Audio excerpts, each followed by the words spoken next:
Hi, I'm Carl with Apt, and in this video we're going to be giving you a closer look at the X900H series from Sony. And this one so far is one of the most well-balanced TVs we've had a chance to look at this year. And these are available right here at Apt with free shipping to the contiguous United States. If you're watching this on YouTube, I'll have links in the description down below so you can check out our current prices.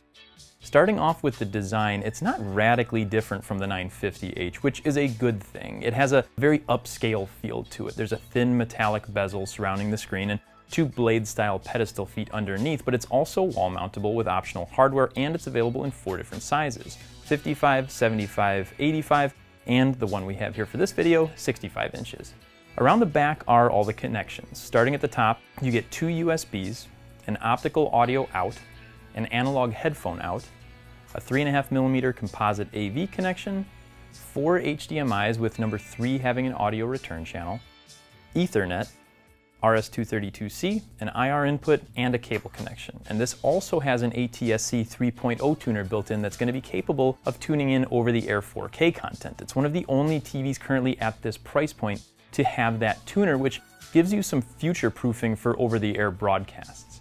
Now, touching back on the HDMI inputs, according to Sony, numbers 3 and 4 are HDMI 2.1. Now, as of the filming of this video, Sony hasn't done the firmware update to activate all the associated features, but knowing it's coming is a big deal, and according to Sony, it should be happening around the launch of the PS5.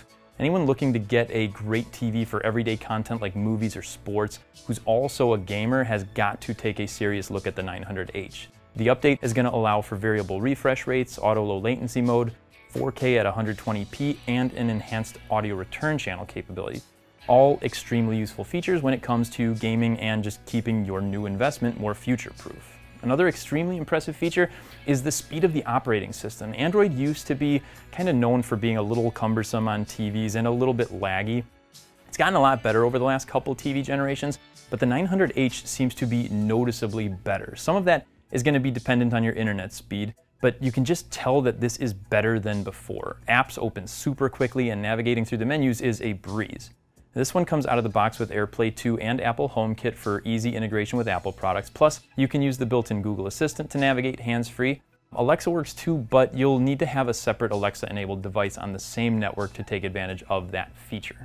If you're someone who values a good picture, you're gonna really be happy with this one. It uses Sony's X1 4K HDR processor. Now, it's not the top of the line for them, but somehow they make it work nearly as well. And it's a native 120Hz panel with full array local dimming. However, Sony doesn't provide us with the exact number of dimming zones. Regardless, you get really inky blacks, and colors look beautiful as they should, with this also being a triluminous display.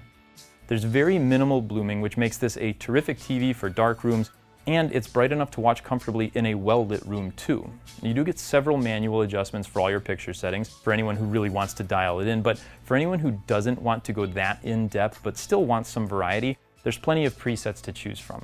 If you're watching Dolby Vision content, you can choose from Dolby Vision Bright or Dark.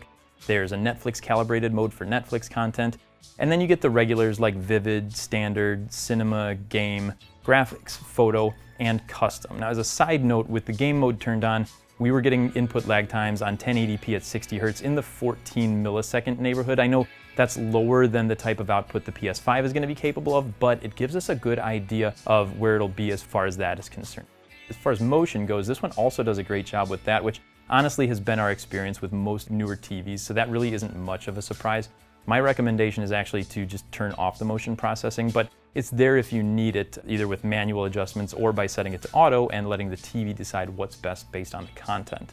Overall, like I mentioned at the beginning, this is a very well-balanced TV for any type of use: dark room, bright room, gaming, movies, or just streaming content. If you're in the market for a new TV, I would strongly recommend checking this one out before making your final decision.